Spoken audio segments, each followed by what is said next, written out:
I already published my initial reaction and opinion on Shadow of Chernobyl, which was not a review, but this second one will be.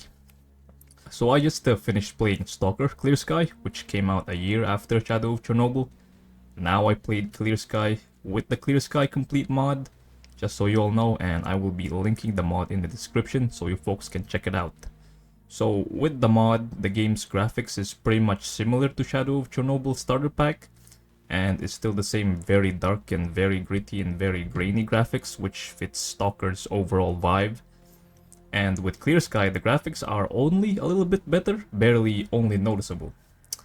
The PDA map has now some new features which shows friendly units and enemy units, marking them red for hostile enemies and green for friendly, or yellow for neutral.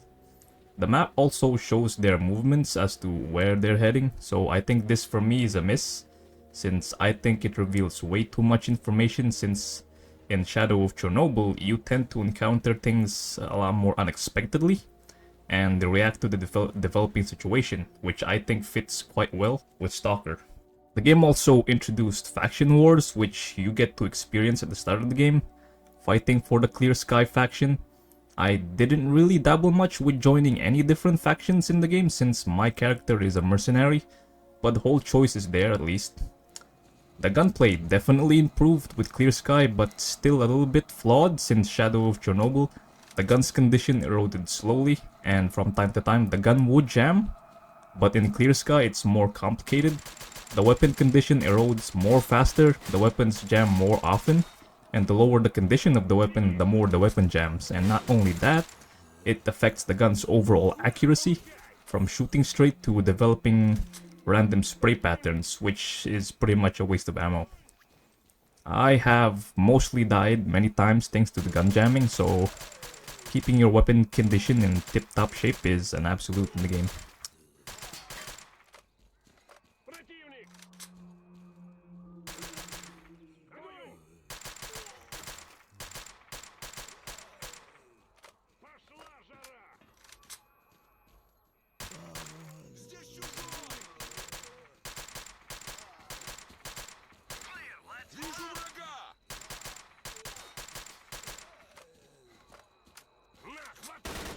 Now with that said, unlike Shadow of Chernobyl, you can only get your weapon or armor fixed by certain NPCs in the game, which you can easily find around different areas on the zone.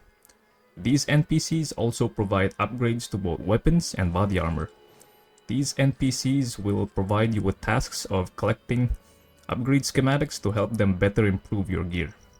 In the first game, Shadow of Chernobyl, you were given tasks which were basically side quests to do while you were in the zone, but in Clear Sky, you are pretty much left with doing the main story, since not a lot of NPCs actually give you tasks to do. Yes, some NPCs do give you tasks, but it's only limited to retrieving an item for a reward, or them saying you can't help them. Side quests do pop up every now and then as you progress through the zone, either an SOS signal to defend an area, or to help escort an NPC to an area. The story in Clear Sky for me is a bit confusing since the main quest is chasing after the main character in the first game. And at this point, I'm pretty much better off actually going on the internet and searching and piecing together a cohesive story.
The only major problem that I had with the game was at some point when loading on my quick saves, the game crashed and it kept on crashing. Only my autosaves were pretty much okay. So that is a really huge bug right there. Well, a really huge bug for a really old game. I mean, the game is released in 2008, so overall, I think Stalker Clear Sky is where the devs experimented on different ideas, implementing it in the game, and some were a hit, some were okay, and others were a complete mess. So if I were to compare both Shadow of Chernobyl and Clear Sky, I think Shadow of Chernobyl would be on top 100%. Clear Sky just didn't work for me, but hey, I finished the game on master difficulty.